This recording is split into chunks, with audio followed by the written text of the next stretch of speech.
Good evening, it's Joyful Christian Hermit. Well, I finally took the pups to the dog park.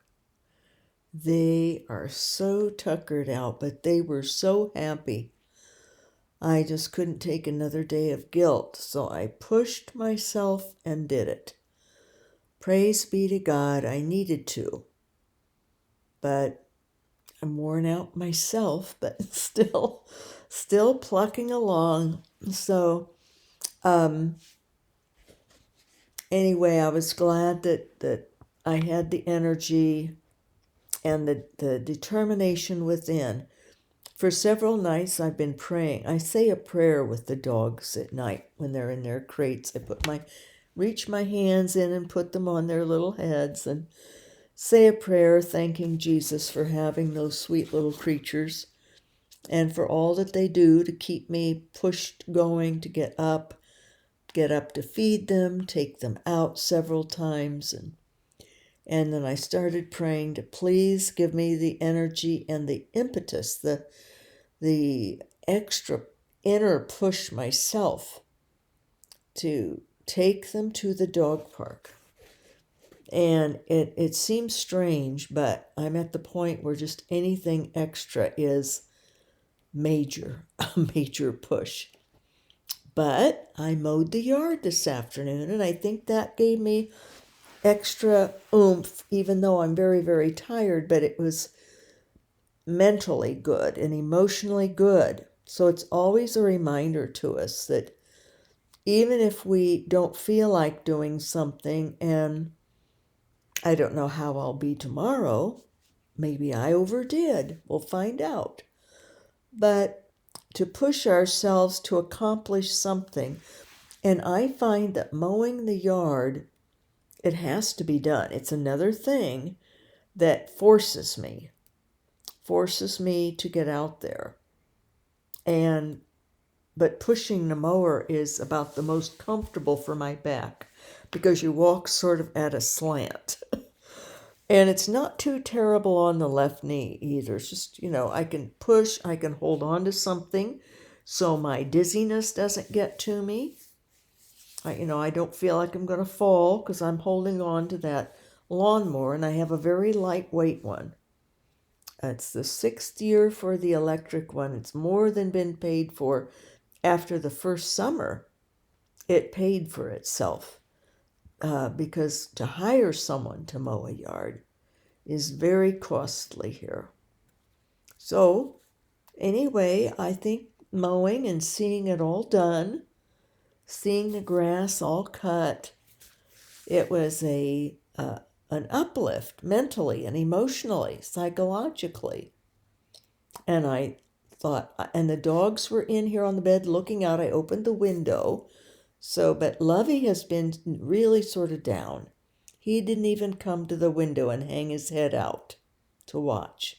But he was watching from the bed. They like to watch me mow or do anything, really. But lately, Lovey's just been staying in here and staying on his mat on the floor or up on the bed. So I knew, he especially wanted to do something, but both of them, Mercy, when they could tell when I made a turn up this little road that leads to the dog park, she started just like whimpering, just a whimpering with expectation. Oh, it made me feel terrible that it's taken me this long to get that extra push of myself. When I was helping the family member, I would be too tired. Those days I probably could have had I not worn myself out driving and helping with chipping concrete off the floor, taking up tiles. So this was the day, thank you, Lord, because it meant so much to those dogs to go run around. Oh, and they got down on the grass and rolled on their backs and on their stomachs. Mercy does sort of this, I think they call it like an army crawl on her stomach. She stretches out and goes across the grass several feet with her arms and her feet, just rubbing her stomach. And it was just a blessing to see. It was a Lenten uplift to see these dogs just so happy. And at first there weren't other dogs there, but thankfully another person had their dogs outside the fence, but then a little dog named Fresca, little Sheltie, was there. And then a black lab came. And so the dogs got running around and chasing, and it's just grateful that I was able to do it. And I had to hold on to a fence post because I was, off balance, probably from mowing. I got me off balance. But anyway, I just wanted to share that Lenten Uplift, when we are able to do even something mundane like mowing. Of course, that's big. It's a big thing. But it's not that much grass to mow, really, front and back. But it was big for me to do it. And then to get the dogs loaded up and drive and stand at the dog park and watch them and pet them and things and encourage them to run. Enjoy the grass and the rolling around and the other dogs. So it's to find something that we can do that also is pleasing to little creatures. Oh, we'll just see how it is tomorrow with the old lady, but I'm just grateful. Jesus answered my prayer of helping me have that extra push to take these little creatures to where they could have some fun, these little puppies. So, St. Gregory the Great, he talks about truth. The path of truth is smooth and the road of falsehood grievous. This is an exposition on the book of Job by a pope, St. Gregory the Great, and he's also a doctor of the church.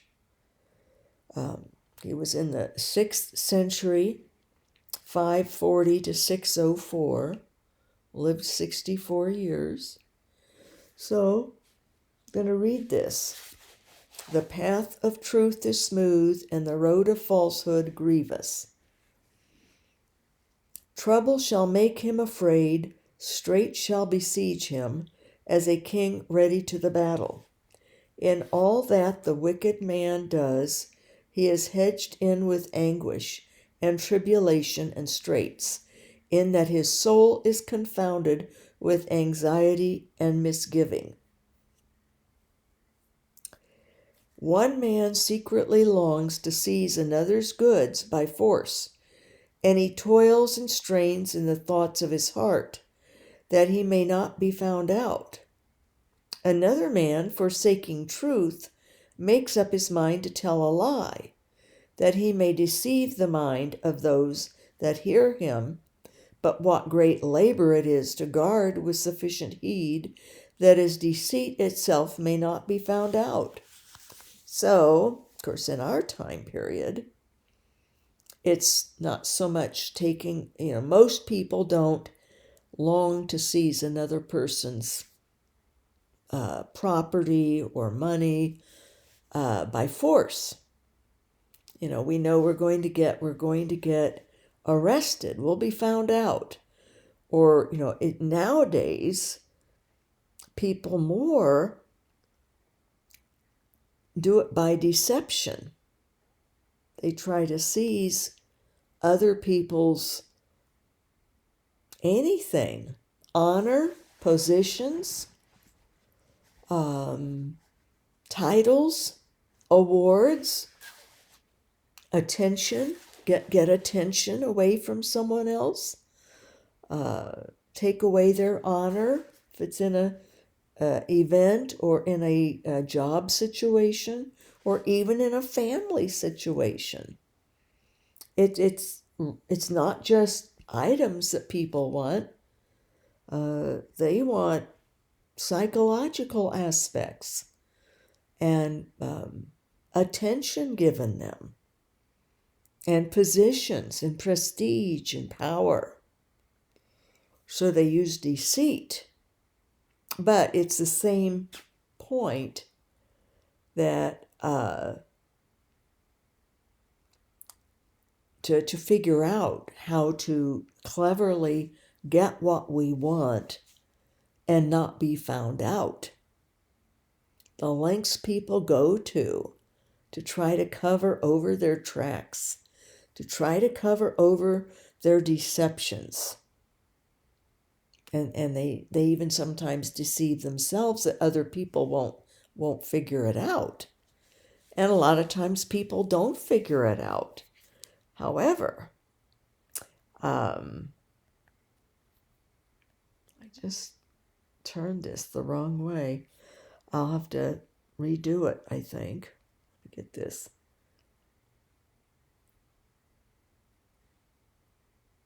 There, I got it.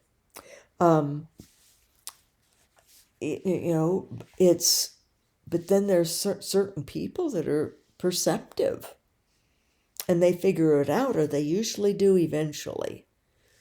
Or like in this situation with gender confused people, people figure it out. They just can't do anything about it. Because it's such a hot topic. They get in trouble if they say anything. So, and this other aspect of, another person forsaking truth makes up his mind to tell a lie. Now we still do that the same way. That's a typical thing still today. But the other, some people do things by force, criminals, but the bulk of us use more deception, subtlety and deception to take things from others. And then, but this issue about forsaking the truth, lying. Sometimes it happens by premeditation, we decide, we think about it, and we decide, yep, we're going to do that. And we do all we can to deceive the mind of other people that we talk to, the ones we're telling lies to. And this is a major problem with people with personality disorders of psychopath and sociopath. Some people call it pathological lying. But they determine to lie. It becomes a game. It becomes a force within them to lie. That's a disease, a personality disorder. It's a disorder, which one of the main markers for sociopaths and psychopaths is lying. They scheme and they lie. But just us run-of-the-mill people, we too lie, or some do. They think about it, figure, I'm going to lie, might even, think about it in advance, figure out how they're going to do it, how that they can deceive other people. And others just lie on the spur of the moment. When they get into an awkward situation, will lie. That's probably the most common of people who aren't sick people, who aren't more taken over by evil or a disorder, psychological personality disorder, like sociopath and psychopath. Or narcissists also will do that because they want to protect their image of themselves, their grandiosity. So they often will lie about themselves to others. And that can be thought through in advance, or also on the spur of the moment when they're meeting someone. And they'll make up some lie of what they did. Or in my ex-husband, my son, when he was a senior in college, visited at Christmas. And visited his dad. He was supposed to, and his dad paid, for the airline ticket. Or did I have to pay? No, I didn't anymore because I was paying for college. Hadn't been helping for anything with child support for 4 years. So no, I didn't have to pay for that. And the son didn't go out often either, but he did that final Christmas. And someone else who worked in the school district, his dad was busy that night. He was married then, so I don't know why he didn't. Who knows? But I did. My eldest daughter found out her dad cheated on that wife, so maybe he was out with some woman. But he lined up his son to have dinner with somebody who worked in the district office, and his daughter. He had a college-age daughter, so they went out to dinner. And the man started asking my son questions about his dad. Is it true he was a star basketball player in college? And was a star guard, and several other questions. Was it true that he flew Lear jets for executives also? And all these fantastic things. Well, my son was used to, growing up, when they would go visit his dad would tell them fantastic things, that he'd been on the San Diego Chargers football team. Another time he had played for the Los Angeles Dodgers baseball. He had already heard the Learjet thing. And other things that he had done just to get the job of a superintendency. This was in a major district in Washington State. And he'd gotten the job. But it was obviously he had lied about all that he did. And my son said, no, he was never. He said, well, he's not even tall enough to, be a basketball player, really, or not much of one. He wouldn't have been a college star. So, people do that, but that was typical, but he lied about everything. But he would be so convincing. The interview committee fell for all of it. They evidently didn't check on anything. They just, for a superintendent. So, it's amazing. But here it says, and this is so true, and any time that any of us have lied, like children, or I haven't lied in a long time. I think it was probably, I think as a child. I was 5 or 6 years old, I remember. But no, that wasn't even a lie.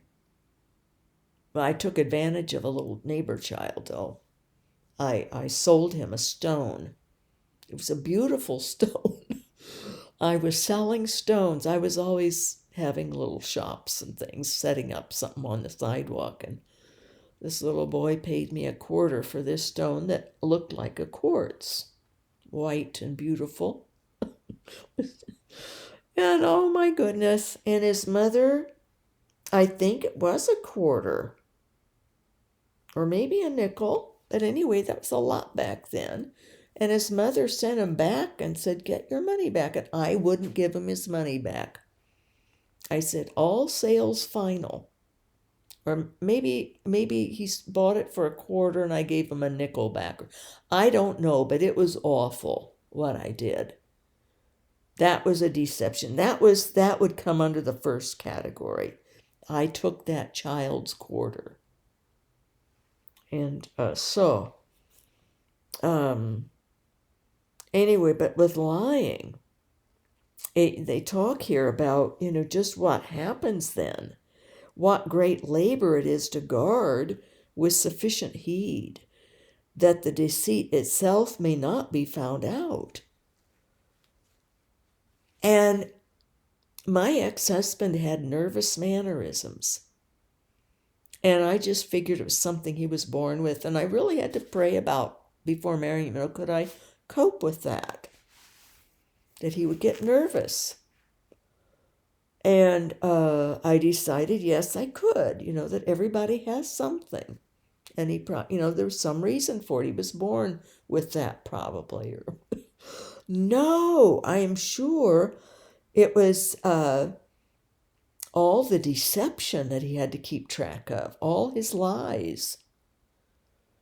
And if I ever did catch him in something after we were married, he would flip out. You learn not to confront because of the anger then that comes out. So anyway, here's these situations that we get into and like people get into, and not pathological or sociopathic liars, but some people just get caught in a lie. Not the extreme that I shared with lying in major top position interviews.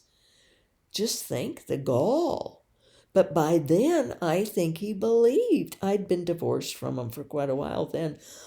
Well, would have been 20 some years, because he left when my son was just 17 months old. And he wasn't around him for the first year. So he's only around him about 4 months is all, or 6 months at most, because he went to this other job then, and I had to stay back to sell the house and blah, blah. So, no, he was well practiced in lying.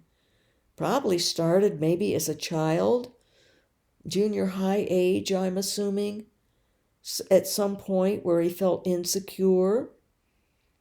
Or I don't know, sometimes disorders like that, they can start in high school, little symptoms of them start. But even dating him, all that he had told me was lies. I found out later, after we were divorcing, from his sister.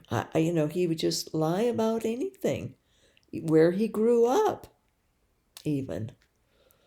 Things about his parents he would lie about. Make it seem far worse or something, to get pity. Whatever suited the situation. But I think that's indicative of anyone who lies. If we get caught in a situation, it's embarrassing or difficult. And then there are lies that we say when someone else has told us something and they don't want it to be known. Like a surprise coming up. And they say, no, don't tell the person. And then the other person asks us something, and we have to decide, well, are we going to lie? And I guess that would be sort of a justifiable lie. I don't know, because you don't want to ruin the surprise for the person of what's coming that you know about, and the other person doesn't, because it's going to be a surprise for them. So, but even so, it's similar. Even though you have to weigh, you don't want to ruin a surprise for the person who's going to have a surprise for someone by telling them, oh, yes, yes, the person told me, and just ruin it for really both of them then, because people like surprises in general. If it's something nice, loving, and kind. So, but it has the same effect on it, though. it puts the person who is sheltering, not divulging the information, in an awkward position. It really does. You don't want to feel like you're caught in the middle of something. And in some ways, then you think, well, maybe the person should know. Maybe the person doesn't want this to be a surprise. Maybe it's too serious of a thing to have as a surprise. And the other person just didn't think of that. But anyway, it does, then you do want, you have to be very careful then to not say anything that lets on that you know anything about what's coming, what's going to happen, or the surprise. So it's the same, it takes a lot of energy then, as it says here. And if it's a malicious lie, even more so, because you don't want to get caught in that. So either way, it's deception and lying. It can become a habit and a way of life. But just think about what it does to a person. It can affect their health, their mannerisms. I mentioned nervous mannerisms. As I haven't seen the ex in years. Well, it's been maybe 19 or 18 years. But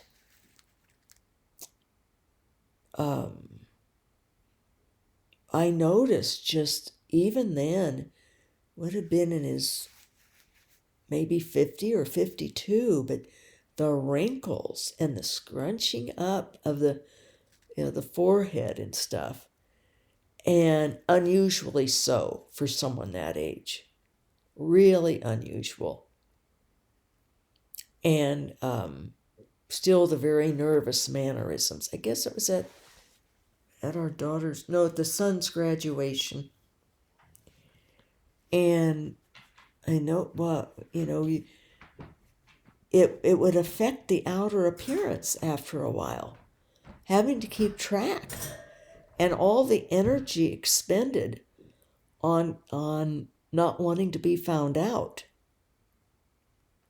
Whether you're taking other people's possessions, or taking their honor, taking advantage of them in some way, or lying about them. He had lied a lot about me. Oh, yes, that was the other thing. He had told the people at his district office that he bragged about his 3 children, but then said, had this big story that I was mentally insane, that I was legitimately crazy. Plus, and I don't know why this would matter in this day and age, he said I was a lesbian. Well, I'm not. But, just the fact that he would lie about something like that, as if it would somehow make me even worse. Well, I suppose in his mind it would justify why he wasn't married to me. Because here were these 3 kids who he had their pictures, I think, in his office or something, and he boasted about them. The man said, well, your dad's always talking about, he said, your eldest sister's way up in Microsoft and doing all this and that, was a soccer star in high school, and went to this great, university and got this job, and just keeps going up the ladder, and married and lovely children, and the other one, Arabic linguist and in intelligence with the army, and rose up the ranks, and I think that time she was still in the army, and graduated early from high school, and and you're an Eagle Scout and at this really great Eastern university, and head of the student newspaper, journalism major and all, and Eagle Scout. I think I said Eagle Scout, and did all these great things, and write your own music, have your own band. All of you had jobs and worked through high school and college, and he says, we just, all of us at the district office just sort of wonder, how could you turn out so well that he's boasting like this if your mom's really crazy? And then my son laughs and says, well, no, my mom isn't at all. And then he says, is she a lesbian? No. Well, what would she do if she heard these things about her being said? Oh, she'd laugh. She'd know, she'd understand, because he's like that. But see, now, 18, 19 years later, my son is as if blocked it all out. And I think he's been charmed or something, because he still lies. His dad still lies. But I don't blame my son, because I was duped. So it's, but all of the energy that goes into this kind of a lifestyle of lying, or of taking advantage of other people, taking from others that doesn't belong to them. And it doesn't have to be just possessions that are taken. Power, prestige, position, honor, all of this. But here, St. Gregory the Great talks. He says, for he sets before his eyes what answer may be made to him by those that know the truth. And with great effort of thought, he makes out how by the appliances of falsehood he may surpass the evidences of truth. He cloaks himself about on this side and on that, and against that wherein he might have been found out, he looks about for an answer resembling truth.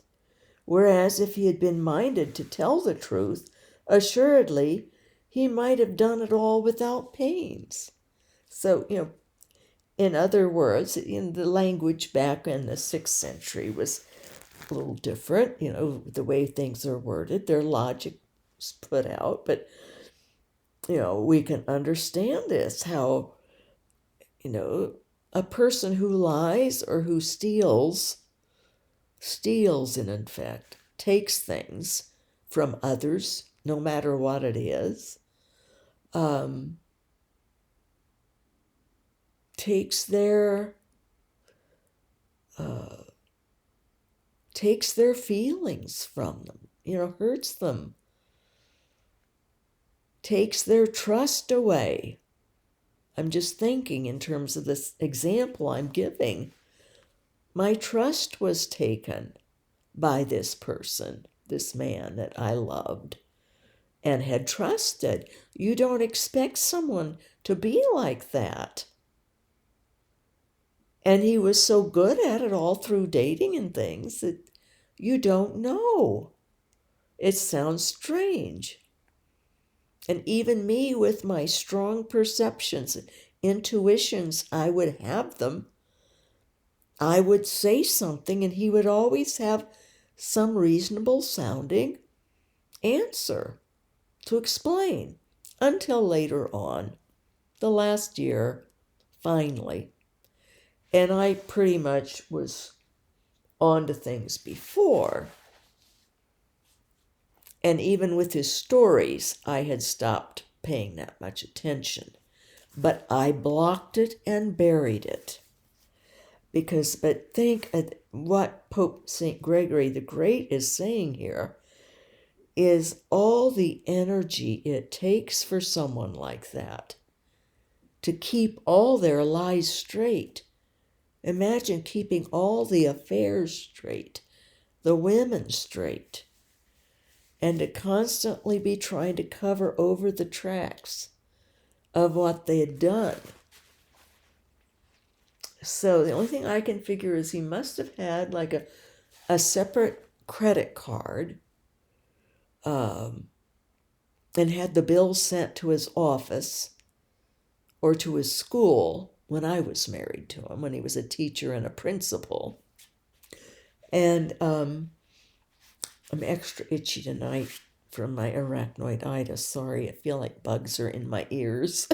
Scratch, scratch. I have to say this every now and then because some of you just start watching these videos and wonder, why is she scratching and itching and all of that? One of the symptoms of arachnoiditis is you feel like bugs are crawling on you, or water is running, or blood coming out of your legs or your feet, things.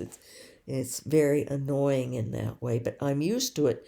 I just go around scratching myself like I'm a monkey with fleas or something like that. Anyway, yes, it's just all the energy that and they have to cloak themselves. They have to try to hide themselves from being found out. Well, just like a robber would, a criminal would. Except, the bulk of people who do these things are just out there. And most people aren't habitual with it, like what I'm describing. Some of you know people like what I'm describing. Some of you have been married to them and have found out the painful way.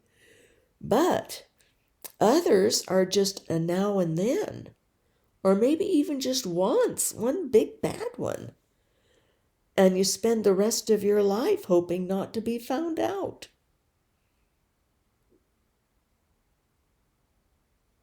Unless, I think, if you've had forgiveness, then that's confessed the sin and the lie or the deceit. Then that's different. You're not. You don't fear what other people think. Then you've been forgiven. You've moved on. You've gone and you've sinned no more. But these are those who are, even trying to find answers that resemble truth. It takes an intelligent person, for the most part, to pull it off for very long. And that's probably why they move around a lot with their jobs. I kept thinking he just wanted to have a greater challenge. No, he was getting found out. And we'd move every 2 to 3 years. He would have different jobs. So, or in the same district, he would get into other areas then. It was better when he was a teacher because then the students would move on. And the parents would move on with their children. They wouldn't be on to him as much. But the staff was get on to him. The staff. But they were mostly women in elementary ed. He was in the right place for the type of person he was. Because the women and the parents loved having a male teacher for their boys in the 4th grade. And so, but there were no men on the staff. But generally I realized men did not like him. Men, so that until he became like a superintendent, I think then he had some male people who worked for him. They had to like him or, take his son out to dinner and stuff, because he was their boss. But other than that, no.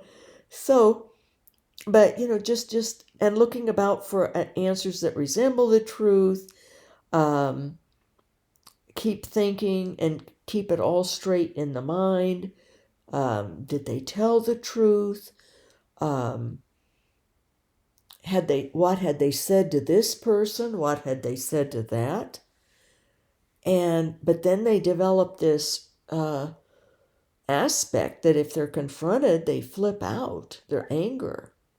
And if they get into a position of authority, even as the husband of and father of a family, um, people will learn not to confront. You don't want the explosion. So it becomes really quite an ordeal.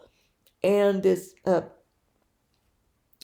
Pope Gregory the Great points out just how easy it is to tell the truth. You don't have to go through all that.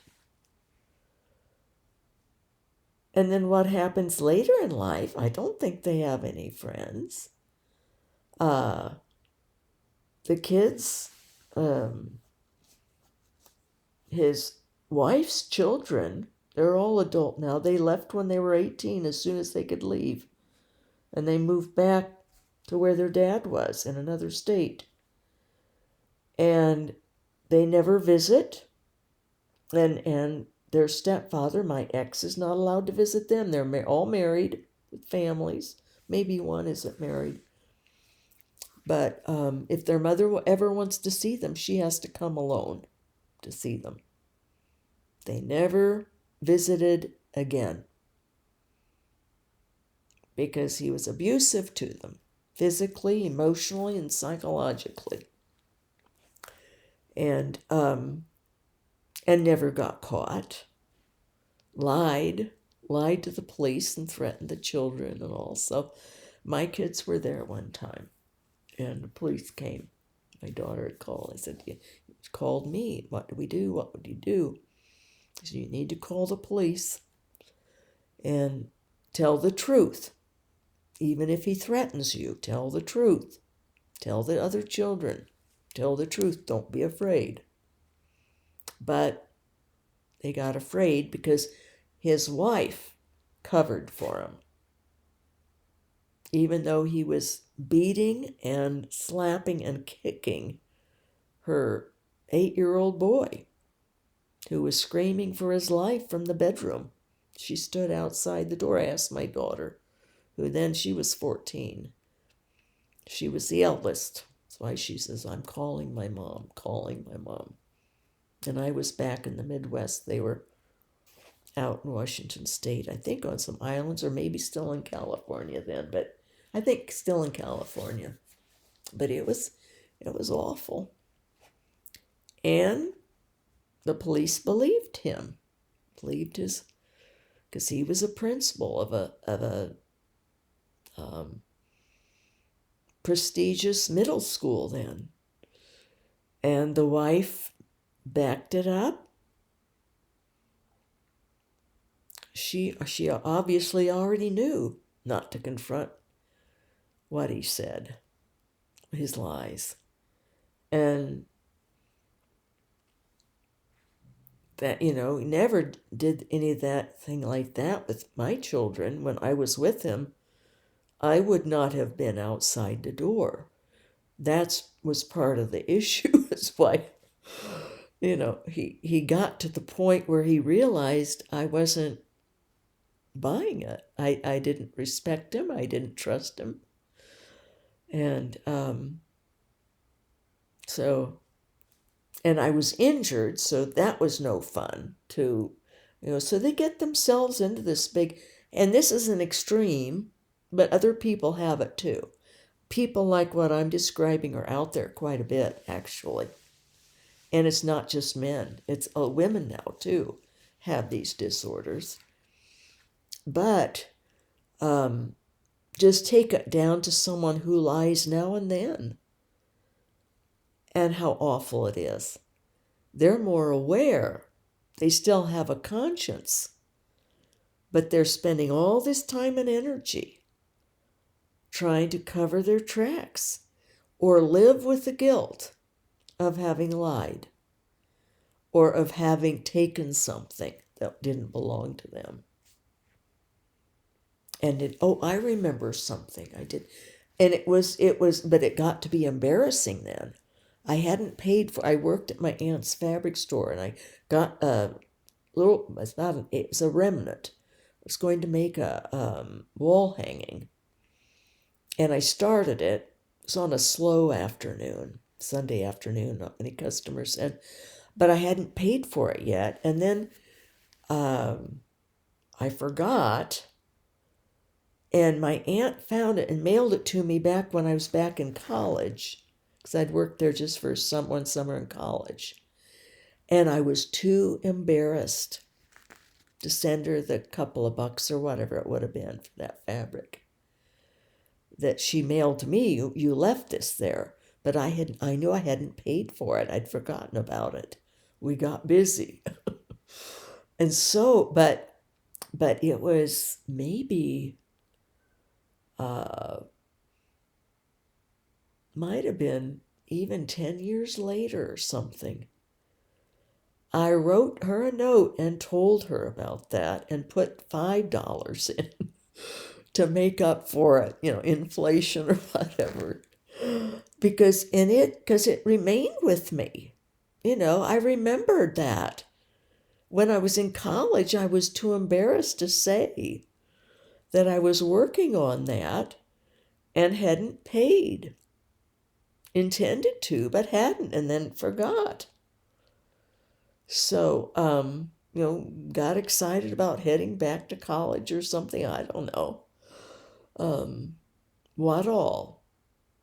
But, and why I didn't pay maybe I didn't have my wallet with me. We had wallets back then, purses and things we carried. But so, yeah, these things, it stays with us. All of this stuff does.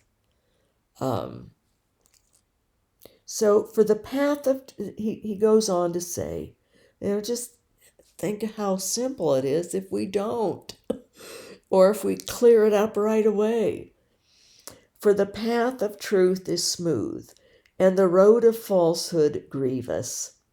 And hence it is said by the prophet, they have taught their tongue to speak lies, and wearied themselves to commit iniquity.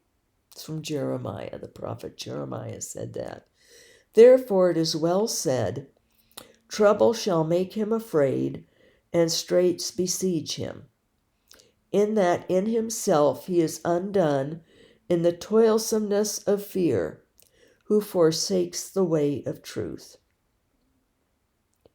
Trouble shall make him afraid. Are they afraid of being caught? Afraid of being found out? Afraid that we're not keeping our story straight? And even criminally in situations too. And straits besiege him, in that in himself he is undone in the toilsomeness of fear, who forsakes the way of truth. It starts to show. It eats at the person. They are ones with mysterious illnesses that there's no diagnosis, headaches or ulcers or nervous mannerisms, and not from arachnoiditis itching you, but just from having all this in you that you're trying to keep, do. And at some point, maybe you've lost your conscience, but your body is still reacting to going against the path of truth, the way of truth. Truth, beauty, goodness. Truth is so important.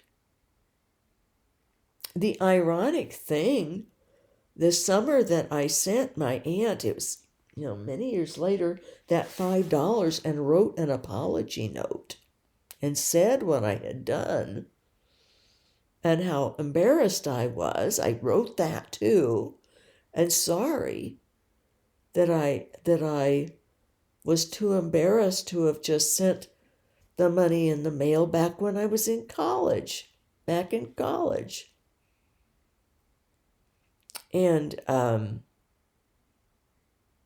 and I never finished that wall hanging. I didn't want it. It was embarrassing. I had started, I think, to hang in my dorm room, to remind me of the wonderful summer working in her fabric store. And immaturity, insecurity. I was 20. And my aunt thought the world of me, and I was embarrassed that I'd even started something at work. You know, my conscience. I wasn't raised like that. You know, I was doing something else on work time. Could have been out straightening the fabric bolts or something, or sweeping, or I don't know, finding something to do for my work. And so guilt builds up in us.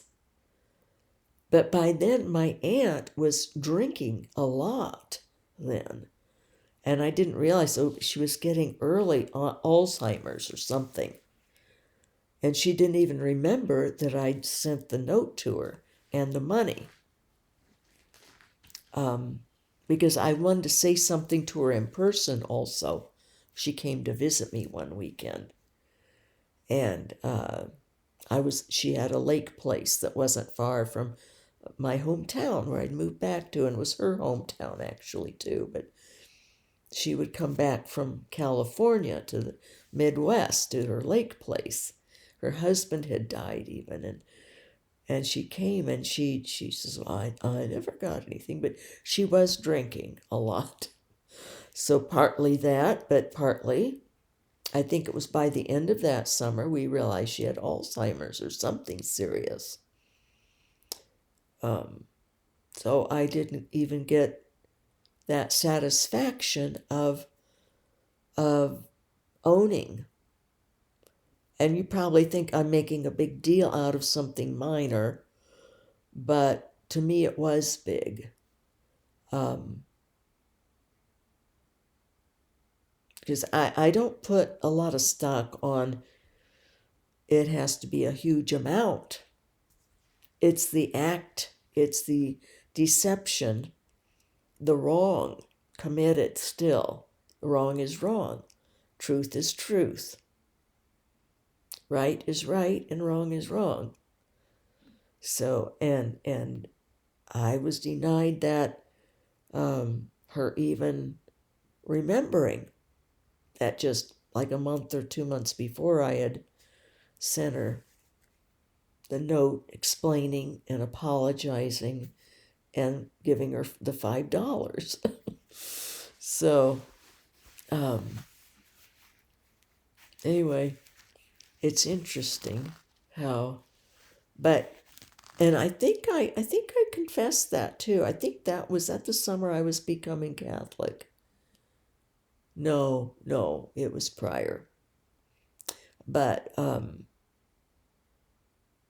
I always, told God I was sorry for things that I've done. But it's better to just, if you're put in a position of lying or something, better just remain silent. Or choose truth. But you have to consider, we do have to consider truth in situations and how it affects other people, but not to lie, but sometimes we have to choose to remain silent in situations rather than to speak truth. If it's going to be for the good of a situation, or if someone isn't going to take the truth well at all, and we have to weigh all the factors. But on the holy narrow pathway, honesty, truth, very, very crucial. It's very important. And anything that we've done in our life, we should try to remember, do an examination of conscience, a full life one at some point, or do it piecemeal. But ask the Lord to help us. Ask the Holy Spirit. ask our guardian angel to help remind us of things that are unresolved, that we didn't make amends for, or that we did not apologize for, or even acknowledge and ask forgiveness. Forgiveness from at least God for some lie or something that we took that didn't belong to us, be it a tangible object or something intangible. Maybe even take someone's idea and do something with it. Or monetize it, something that would be wrong to borrow someone's idea or to use it. Generally, if people have a creative idea or do something, if they're not using it in anything commercial, sure, it's fine to do it. Here's an example. A friend of mine, I think it was in college or after college, made envelopes out of magazine pictures, pages that were beautiful or different things, and folded them into envelopes. And then would put like a white label on the front and the stamp and everything to address it on a white label. But I did it with, and I thought, oh, what a clever idea to have envelopes like that. But I used religious calendars to make my my envelopes out of religious scenes, art paper, art prints of different saints and things.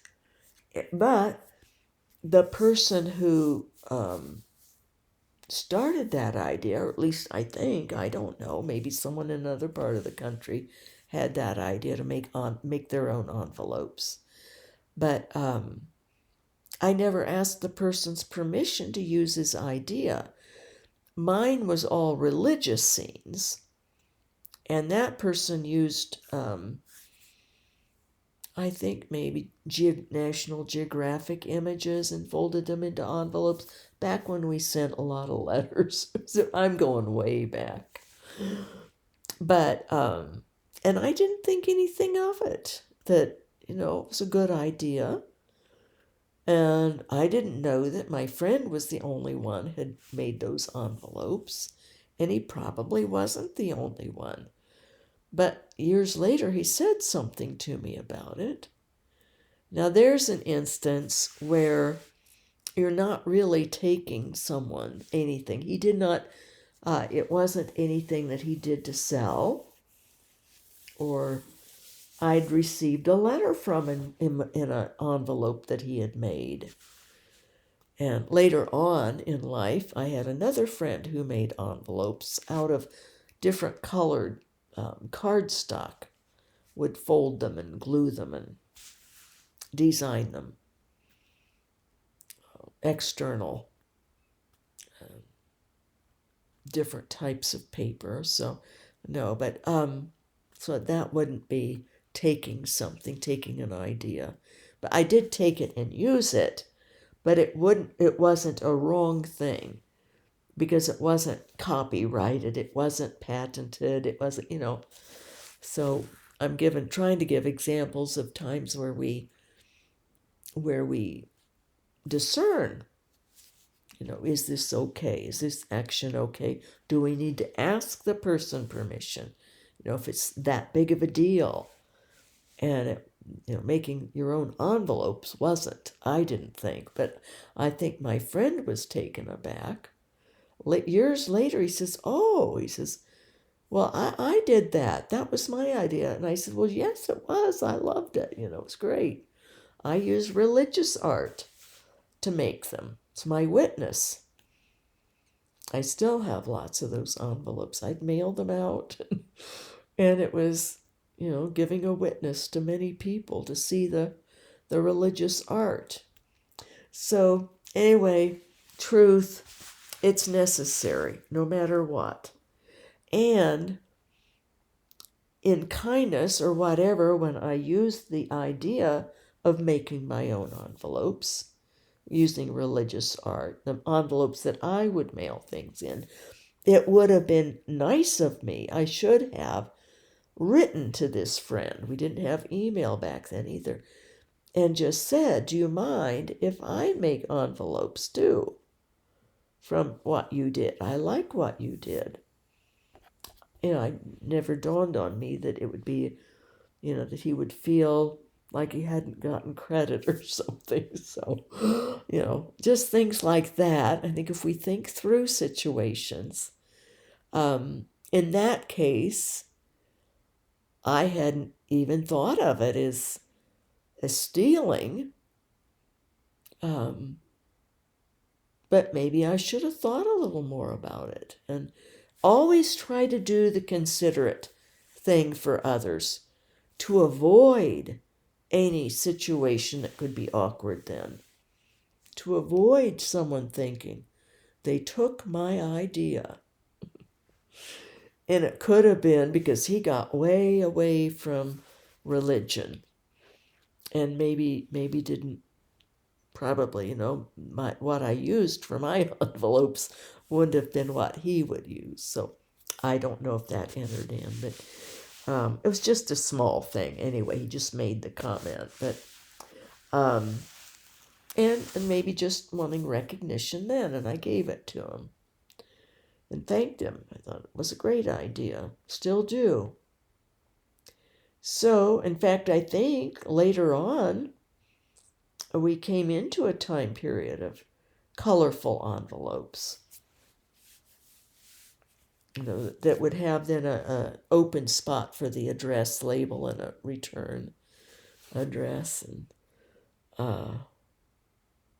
so if he was the first one to do that, he was a trendsetter, and he has been a trendsetter in other things, so in fabrics and things, so certain fabric designs. So well, God bless his real presence in us. I sort of went on and back down memory lane with my examples, but does remind me, though, it's still Lent, and truth is definitely an uplift because it's so freeing. But we, like I said, we have to be careful. We don't want to be too free with truth in situations that it can cause someone else to be uncomfortable. Sometimes we can be embarrassingly honest, especially if it involves anyone else or if it makes other people uncomfortable. So it requires a lot of discernment when we, even when we have done something wrong and are trying to right the wrong. Sometimes we can't go full bore, and then we have to live with it. Or something happens to another person, and then we don't have that opportunity in this life to say what we've done and make amends. Anyway, it's interesting, just to think about truth and to think about deceptive types of things, as opposed to lying. They have their differences, their nuances. And also to think about deceptive and stealing things that don't belong to us, and the full range of what that can be.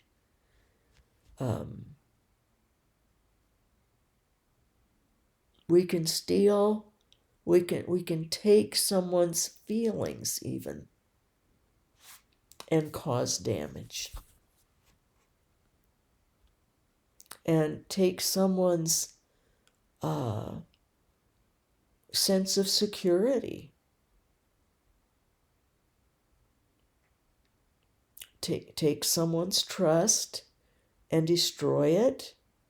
Take it away from them. So all kinds of deeper aspects. We can take someone's faith. We can work on someone, or even do it was one fell swoop, like my son lost his faith from a book a priest wrote. It was called Catholicism, and it was a dissident priest who, and I think more, it was the friar who taught the course at this Catholic university, small Catholic university, taught the course. And it was too much revealed. And my son was shattered. His idealism of the church was ruined.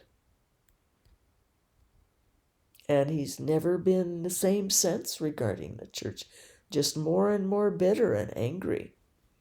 He felt lied to. He felt, because reality, he was young and he had that idealism. And then reality hit. Even the reality from a dissident priest, he didn't know of such things. That they could be even sort of destroy the church for him with what he wrote, with what that priest wrote.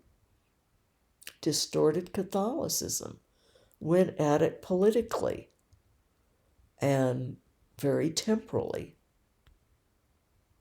and got into the dissenting issues from Vatican II. So it got my son very confused. He told me, I'm very confused. Had decided that this really very lovely priest at his Catholic high school had lied to him, had deceived him. Everyone had. And ultimately I had. That I had gotten him into that horrible, horrible church. Did all these terrible things. As if the church was just one monster. He didn't understand. It's, the church is all of us. All of us. And yes, there's sin in us. So truth, or how it's presented. That dissident priest had an angry truth and wanting to blast at certain aspects that he didn't have his own way in the church. So, and then why that friar would use that book to represent with students, impressionable students, I don't know, other than he wanted to disrupt and challenge their faith. And he took one person's faith. Well, ultimately, it was my son's choice.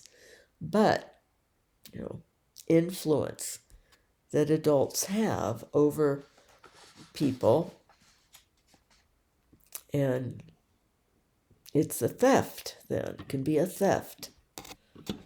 A very deceitful stealing of something. So think about all these things. Let's think about truth and how invaluable it is and all the different aspects in our lives so that we're aware of the value and the importance of truth in our daily, holy, narrow pathway. God bless His real presence in us. Much love to you all, and much love to truth. Thank you, Lord, for truth, for the option of truth.